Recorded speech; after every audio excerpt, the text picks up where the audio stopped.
It's time for Business Minds Coffee Chat, an inspiring show about the journey to personal and professional growth. And now, your host, Jay Shear. Hey everyone, you're listening to Business Minds Coffee Chat, and I am your host, Jay Shear, and I am super excited today. I've got a fantastic guest with me right here in the studio. But before I introduce him, I'm going to start off with a quote from Walt Disney. Happiness is a state of mind. It's just according to the way you look at things. That's going to become a little more relevant as our conversation begins to unfold.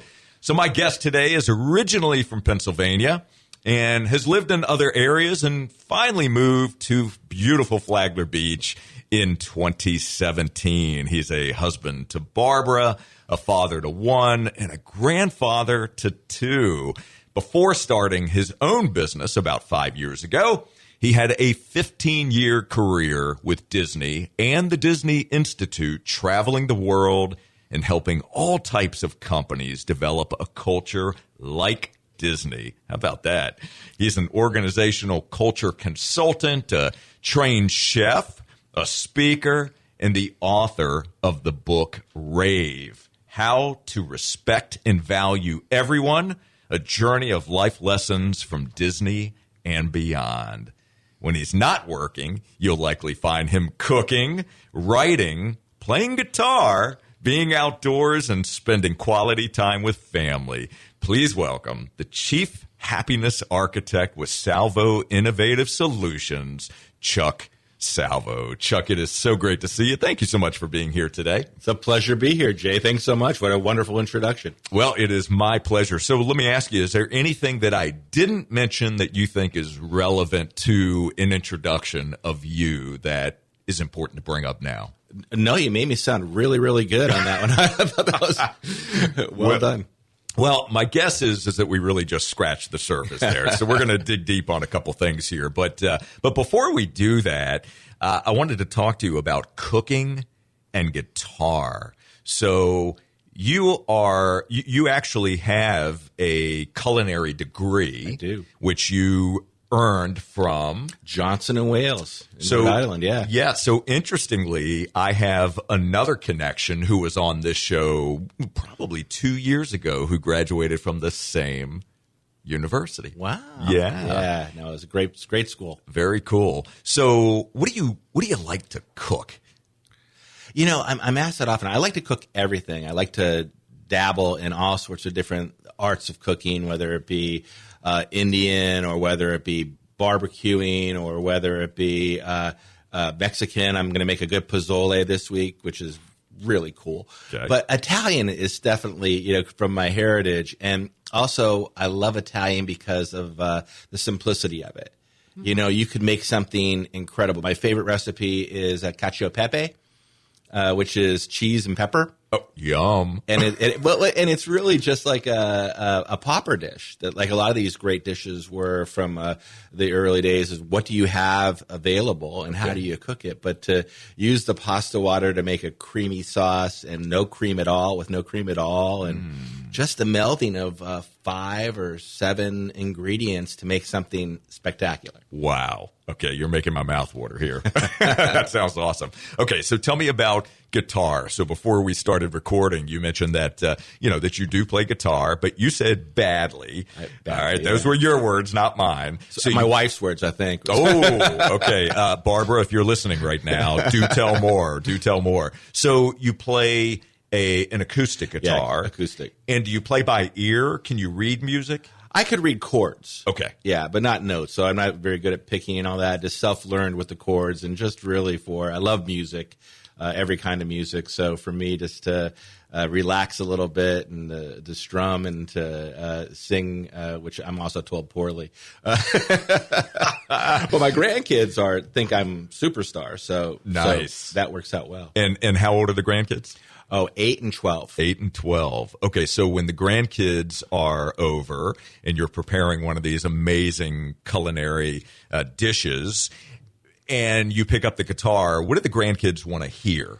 Oh, I'm trying to teach them a great history of music, Jay. So I really focus in on more like folk music or Johnny Cash, nice. Or Simon and Garfunkel or the Eagles. Mm-hmm. It's funny how those old groups are still very relevant today. So I want them to get into the good music. I love that. Well, that is definitely my music, so I'm right there with you. That's really cool.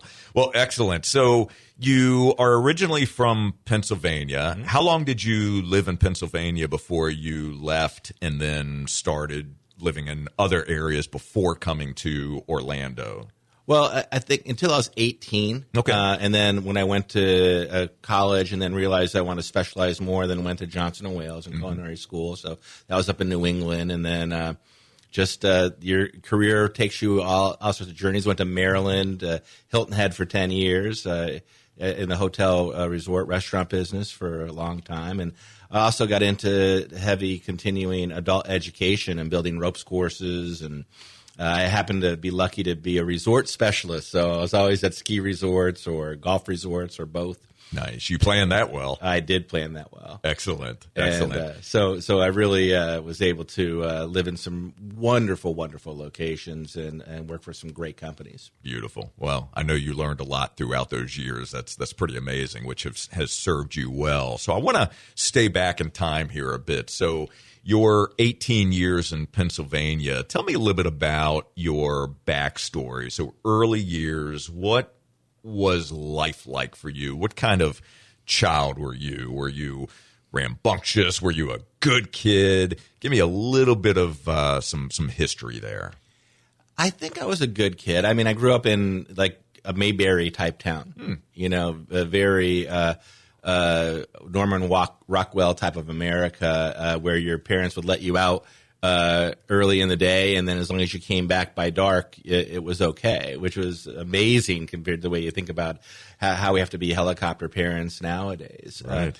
And so we would just do a lot of sandlot ball and baseball, football, all sorts of sports, get in a little trouble, now and then. But I think I was a good kid. As I got into the puberty, there were some moments where if I was my parents, they probably would have sent me to military school. But for the most part, I was very, very blessed to have a very nice upbringing, two parents in the home, that sort of thing. So.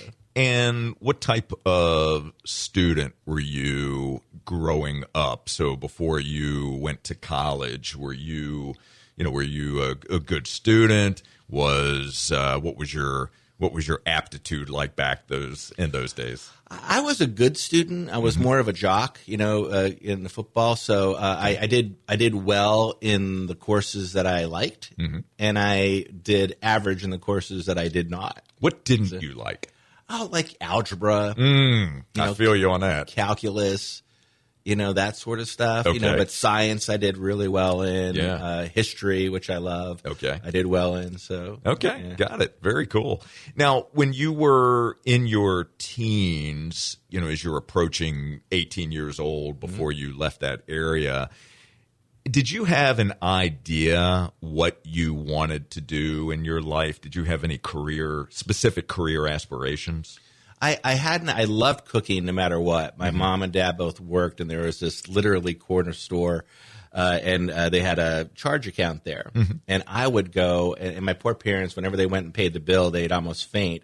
However, they got some really good meals, because I would cook. And that's why I started honing my skills. So I had an idea I wanted to be in the food business. Okay. And then I went to college for 1 year at a regular college, and it was just not for me. And I said I wanted to specialize, and that's when I chose Johnson & Wales and decided to hone my passion in my craft. Okay, very good. So what was one of the most difficult experiences that you had in your early years, let's say, that you had to figure out a way to work through? So one of the most difficult experiences that you had, and what did you learn about yourself through that experience? That's a good one. I think really just learning to be on your own and learning to get through the troubles that life brings you, to build relationships, with such a wide variety of people. And, when you go to culinary school, it is a vast group of individuals. I mean, every very diverse, versatile group of people. So to really be able to maneuver through that world was very, very important and wonderful. And being that culinary school is very practical, hands-on type of training, that I thought was, trying to learn and overcome. Because although I was a home cook, I never really worked in restaurants when I went to culinary school. So I had to, and it ended up being a positive, because I really had to learn the skill sets from the beginning. So I learned them right. So my knife skills and and the skills I've learned were just learned from the professionals, from master chefs and from sous chefs, and that really gave me, I think, a leg up as I moved into the business world. And so it was interesting. People who had cooked before, and went to school, they had a lot of bad mistakes. So that was a great life lesson in general. That's really interesting. So are your parents still living? My dad passed a couple of years ago. My mom's still living, yes. Okay, so tell me when you think back on Mom, what was one of the most valuable lessons that she taught you that you still carry with you today? That's a great one. My mom would always told me that there's people who, how she goes, 4 points, right? One, there's people who like you for the right reason, people who like you for the wrong reason, people who don't like you for the right reason, people who don't like you for the wrong reason. Who are the people you should care about? Wow. You have an answer to that, Jay? People that like you for the right reasons. So she would say no. Okay. Because she said they already like you. So she would suggest that it's the people who don't like you for the right reasons. And so I thought that was wonderful wisdom, and it was something that I always remembered, because the people who don't like you for the wrong reasons, you don't really should care about them. Right. I mean, you're going to run into those personality conflicts. And ironically, I write about personality traits in my book. But it was a great life lesson. And my mom would always be the one who would be more philosophical and be more treat people well, be family oriented, that sort of stuff. Wow, that's amazing. I love those 4 points. I'm going to remember that one. Yeah, thank you, Mom, for sharing that. Okay, so let's go to your dad then. So your dad's no longer with us, but same question. What was one of the most valuable lessons that Dad taught you? My dad never thought everybody was good. Thought there was good in everybody. And when I did actually his eulogy, I talked about his life, in that it was a simple life. Yet I learned so much from him in wanting that simple life, and being okay with that simple life. We tend to get so messed up with all the noise around us and thinking about the noise. And he just always felt, in fact, we'd get in arguments all the time because he would see good in everybody, even people that I would perceive as evil.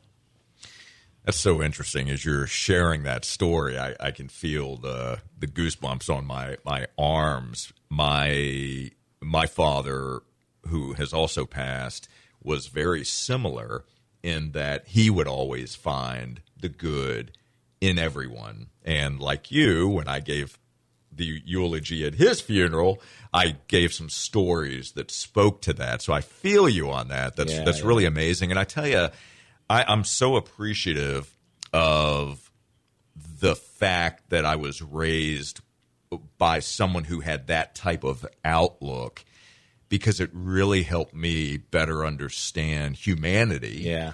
And always, it's the same thing, right? Always try to find, because if you're looking for it, you'll find it. You will find the good. Yeah. And yet on the flip side of that coin, if you're just focused on the bad, you can find that as well. But I really try to overemphasize the good because I believe that the good will overcome the bad in every situation. Amen.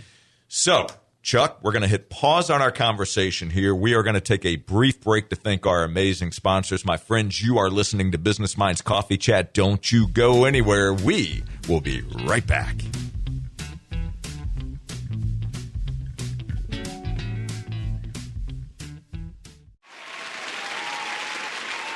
All right, here we go.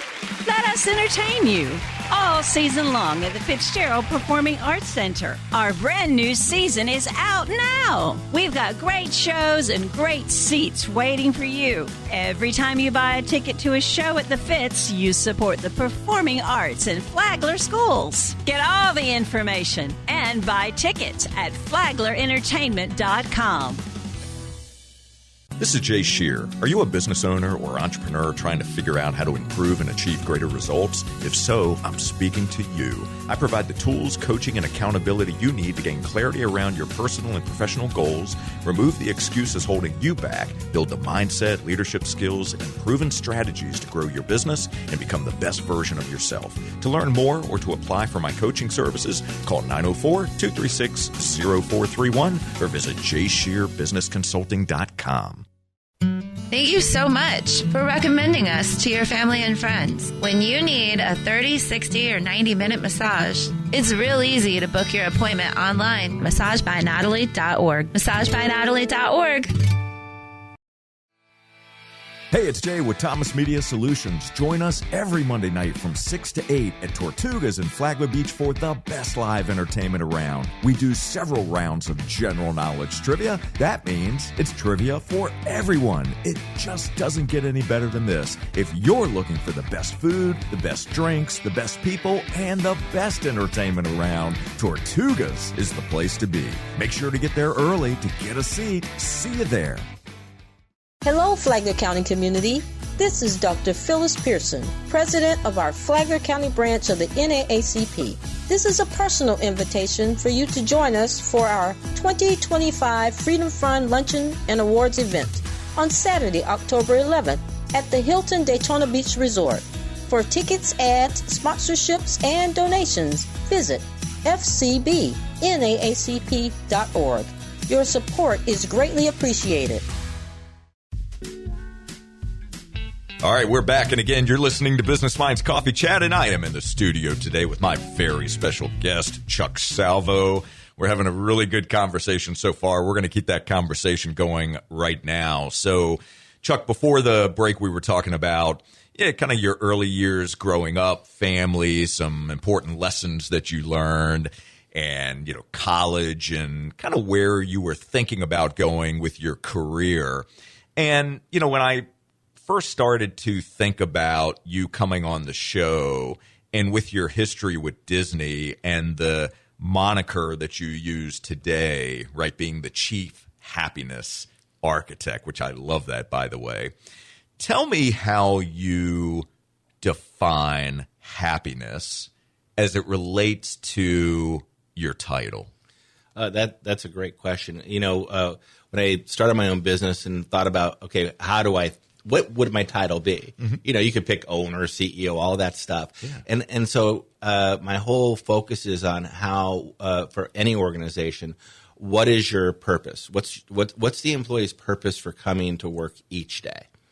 So one of the things I was taught so well at Disney was that purpose really needs to be around happiness, right? Everybody wants to be happy, whether you're personal life or your business life, or even a business has the right for happiness. Mm-hmm.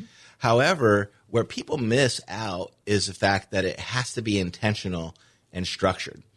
So there has to be architecture around that intentionality around happiness. Okay. Because otherwise we're just being chaotic and trying to find it. And I think people struggle with that all the time, right? They're struggling with, why can't I find happiness? And I would present that they don't understand their purpose, and they also haven't built a set of boundaries that allow them to truly be empowered within that happiness. So that's how I chose the title. I love that. So is happiness in your worldview the same as joy, or are they two different things?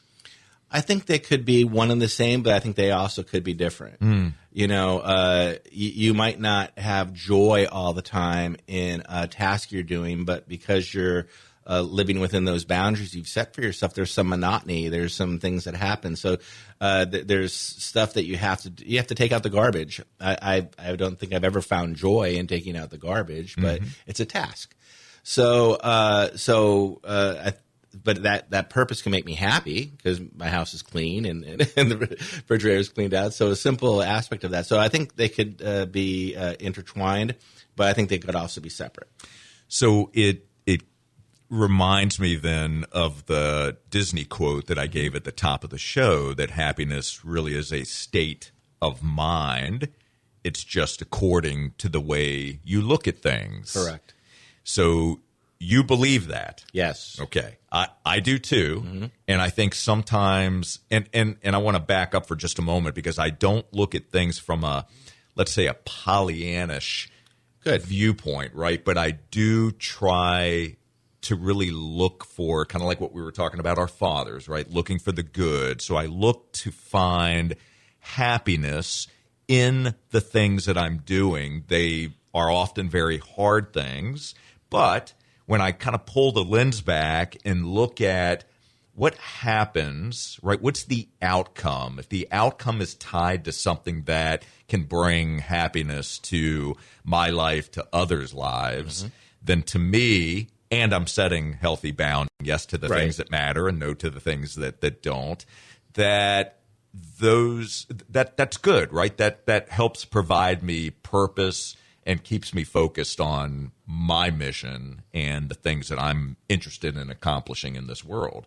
So I want to talk then about some lessons that you provide in your book, RAVE, which is an acronym for Respect and Value Everyone.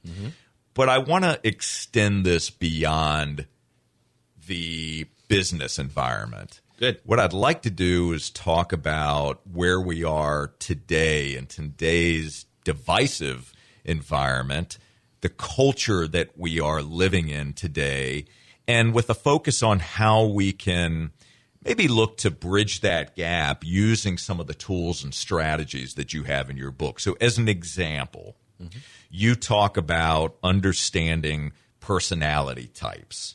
Right, and I definitely get that in the business world. You know, whether it's Myers-Briggs or any of the other types of personality profiles and so forth, and then understanding the personalities of the people around you, so you can learn how to communicate more effectively with different people and different personality types. Right.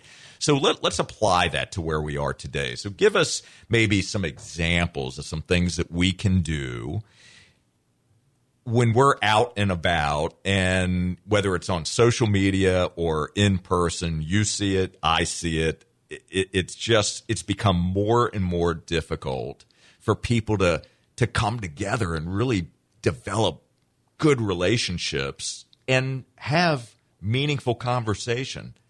So what's a good starting point for us? Yeah, I mean, it was really the drive for the book, the where we're at, like you said, Jay. And the starting point, I put it in chapter 1 for that reason, is really thinking about the golden rule. I mean, this is not a religious book, but the golden rule is a very basic rule of treat others the way you want to be treated.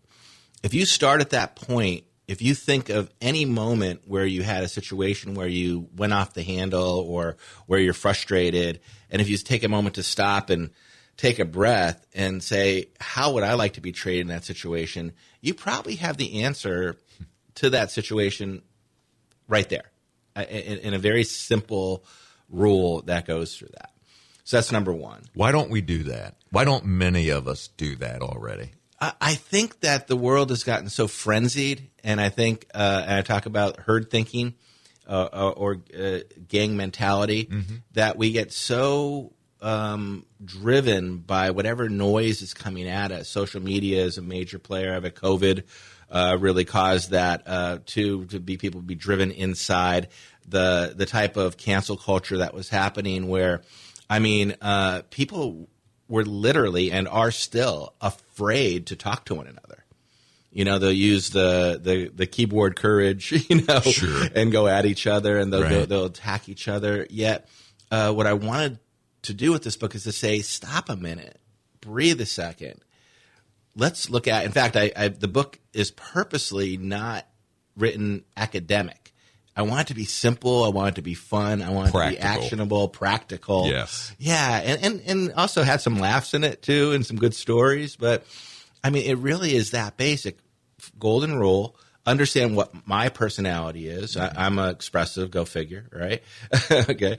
And then understand what somebody else. So if you happen to be, you're probably expressive too. Yeah. But say you were an analytic. Well, the way I talk to you, you might need more detail from me. Mm-hmm. You may need more information if we're having a discussion on something. Also, don't start with like the crazy stuff going on. Don't start with politics and war or gender or anything. Talk with just getting to, like we're talking right now. Talk about food. Talk about your heritage. How were you brought up? Talk about exactly the way we had this conversation, Jay, is the way everybody should start a conversation. Because now when I get to know Jay for Jay and you get to know Chuck for Chuck, mm-hmm.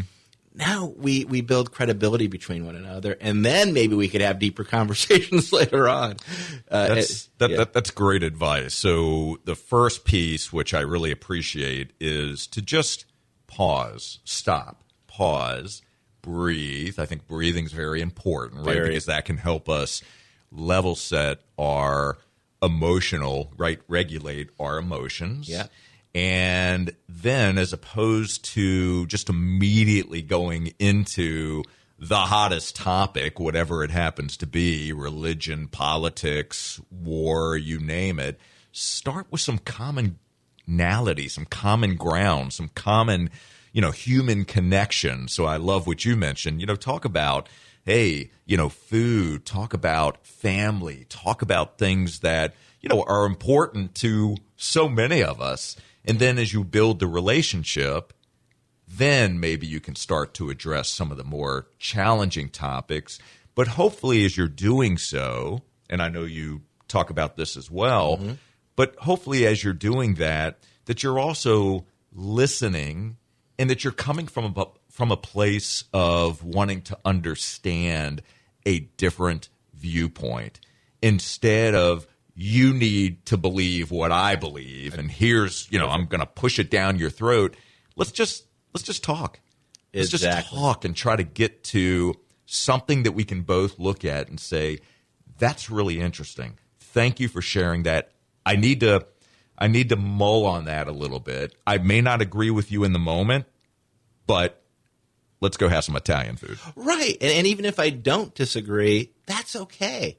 I also talk about the fact that we might find out we don't like each other, and that's okay too. But because we've built a rapport, we might be able to work with each other, or we might be able to at least tolerate each other. But even if you have that different idea and approach, you've learned something, and you get a perspective of why that person thinks the way they are. You don't have to change. You don't have to be angry. And by the way, most people. Everybody, if you read the media, you think people are either all the way to the left or all the way to the right. And that's just not true. Mm. People are somewhere in the middle, and depending on the topic, they can flip-flop, right? That's exactly right. And where they're at. So once you start talking to people, you realize that this media-driven division, although real, isn't as acute as people think it is once you get to build a relationship one-on-one. Yeah, that is so good. I appreciate you sharing that. So as we are wrapping up our conversation today, I would love it if, very briefly, if you would give all of us a challenge. What is one thing that you would challenge us to do starting immediately? I would challenge everybody to, we talked about sharing a meal. Mm-hmm. Well, but you could also do it virtually. Virtually break bread. Simply ask the people, what's your favorite meal? When you grew up, what was your favorite food that you remember having as a child? What was your favorite toy?